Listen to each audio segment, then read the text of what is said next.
نمل نیکسی میں وہ صبح خاموش پھیلی تھی۔ لاؤنج میں ابا بیٹھے نظر آ رہے تھے، ساتھ صوفے پہ زمر پیر اوپر رکھے بیٹھی، لیپ ٹاپ گود میں رکھے، کانوں میں ایئر فونز لگائے ہوئے تھی۔ اسکرین پہ جو ونڈ سکرین دکھتی تھی اس سے ظاہر تھا کہ وہ فارس کے آڈیو سیشنز سن رہی تھی۔ بہت سے سن لیے تھے اور بہت سے رہتے تھے۔ پچھلے کچھ دنوں سے اس کا یہی معمول تھا، جب وقت ملتا اسی طرح بیٹھ کر اس کی باتیں سنتی رہتی۔ پتہ نہیں کیوں عادت سی ہوتی جا رہی تھی اس کی آواز کی۔ ابا مسلسل خاموشی سے اس کے چہرے کے اتار چڑھاؤ دیکھتے رہے تھے۔ وہ ان آوازوں سے بے خبر تھے جو زمر کے کانوں میں گونج رہی تھی۔ تمہیں اپنی بیوی سے محبت تھی؟ ڈاکٹر ایمن پوچھ رہی تھی۔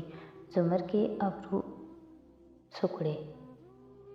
ابا نے محسوس کیا وہ دھیان سے سننے لگی ہے۔ وہ میری بہت اچھی دوست تھی، اٹیچمنٹ تھی ہمارے درمیان، ہمدردی، خیال کا رشتہ۔ اور کیا ہوتی ہے محبت؟ مطلب کہ محبت نہیں تھی۔ وہ مجھے بہت اچھی لگتی تھی اور میں اس کو بہت مس کرتا ہوں، جیل میں تو بہت زیادہ۔ آپ کو اس لیے بتا رہا ہوں کیونکہ میں صرف سچ بولنا چاہتا ہوں اور میرا سچ آپ کے علاوہ کوئی سننا نہیں چاہتا۔ تمہیں کسی اور سے محبت تھی، ہے نا؟ مجھے جج کیوں کر رہی ہیں آپ؟ وہ دھیما سا بولا تھا۔ یہ میری جاب ہے، تمہارے اندر کے خیالات باہر لانا، مگر یہ محفوظ رہے گا، تم جانتے ہو، کانفیڈینشیلٹی کے پوائنٹس واٹ ایور۔ تو اس سے شادی کیوں نہیں کی جس سے محبت تھی؟ چند لمحوں کی خاموشی چھائی رہی۔ زمر کو بے چینی ہوئی، کہیں آگے ٹیپ بلینک تو نہیں، مگر پھر فارس کی آواز ابھری۔ ہو نہیں سکی؟ اس نے انکار کر دیا؟ پتہ نہیں، اف، اس کا کیا مسئلہ ہے؟ ٹھیک سے بتاتا کیوں نہیں ہے؟ بات گھمانی ضروری ہے؟ وہ چڑی۔ کبھی بتایا اس کو؟ ذرا توقف ہوا۔ میرا سر بھاری ہو رہا ہے۔ یہ کس چیز کا انجیکشن تھا؟ ایک دم زمر چونکی۔ تمہاری اجازت سے لگایا ہے۔ یہ ٹروتھ سیرم تھا۔ میں چاہتی تھی تم سچ بولو۔ زمر نے بے چینی سے پہلو بدلا۔ وہ اس کی آواز میں تکلیف محسوس کر سکتی تھی۔ کیا ڈاکٹر نے اس کو سائیکو ایکٹیو ڈرگز دے کر اعتراف کروایا تھا؟ فارس سے سارے اختلاف اپنی جگہ، اس کا اعتراف، قتل سننے کا اشتیاق اپنی جگہ، مگر اس کے اندر کی انصاف پسند لڑکی کو بہت کچھ برا لگ رہا تھا۔ آئندہ مجھے یہ انجیکشن مت دیجیے گا، وہ نیم غنودگی میں بول رہا تھا۔ جو پوچھنا ہے ایسے ہی پوچھ لیا کرے۔ اوکے، اس لڑکی کا بتاؤ، اسے کبھی بتایا یا نہیں؟ نہیں۔ اس کی آواز آہستہ آہستہ ڈوبتی جا رہی تھی۔ کبھی کوشش کی تھی؟ کیسے؟ میں نے اسے ایک ہیرا دیا تھا۔ وہ جو چہرے پہ اذیت لیے سن رہی تھی، ایک دم ٹھہر سی گئی، بالکل مبہوت۔ کون تھی وہ؟ میرے نروز بہت مضبوط ہے ڈاکٹر، جو نہیں بتانا چاہتا نہیں بتاؤں گا۔ آواز ہلکی اور غنودہ تھی۔ چند لمحے کی خاموشی۔ فارس، تم نے اپنے بھائی کا قتل کیا؟ نرمی سے پوچھا۔ میں نے نہیں کیا۔ گہری سانس لینے کی آواز۔ اوکے، تم سوچو۔ چند منٹ کی خاموشی کے بعد سیشن ختم ہو گیا۔ وہ متحیر، الجھی، حیران سی بیٹھی رہی۔ پتہ نہیں اس کا دل کس بات پہ دکھا تھا اور حیرت کس بات پہ تھی۔ چھوڑو زمر، اس کو لڑکیوں میں ہیرے بانٹنے کی عادت ہے۔ ایک اپنی ٹیچر کو دیا، ایک اس لڑکی کو، اور زرتاشا کا ولیمے کا سیٹ بھی ڈائمنڈ کا تھا۔ ایئر فونز اتارتے ہوئے وہ تکلیف میں ڈوبی آواز کو ذہن سے جھٹکنے کی کوشش کر رہی تھی۔ اچھا، بالفرض وہ میری بات کر بھی رہا تھا تو وہ تب کی بات تھی، اب تو میں اس کی دشمن ہوں۔ کیوں پریشان ہو؟ ابا کی آواز پہ وہ چونکی۔ وہ اسی کو دیکھ رہے تھے۔ اس نے سر جھٹکا۔ بس ایک پرانا کیس اسٹڈی کر رہی تھی۔ اٹھ کر چیزیں سمیٹنے لگی۔ انہوں نے یاسیت سے اسے دیکھا۔ کتنے عرصے سے ہم نے بات نہیں کی۔ تمہارے پاس اب وقت نہیں ہوتا زمر؟ وہ ٹھہر گئی، دل کو دھکا سا لگا۔ ایسا نہیں ہے، میں شادی والے معاملے میں الجھی رہتی ہوں، ورنہ آپ کو پتہ ہے آپ پہ طنز کرنے کا موقع میں چھوڑا نہیں کرتی۔ رسان سے کہتی ان کے قریب آ بیٹھی۔ وہ دھیما سا مسکرائے۔ شادی مل جائے گا، میں بہت دعا کرتا ہوں۔ دنیا میں ایسا کچھ نہیں ہے جو دعا سے نہ مل سکتا ہو،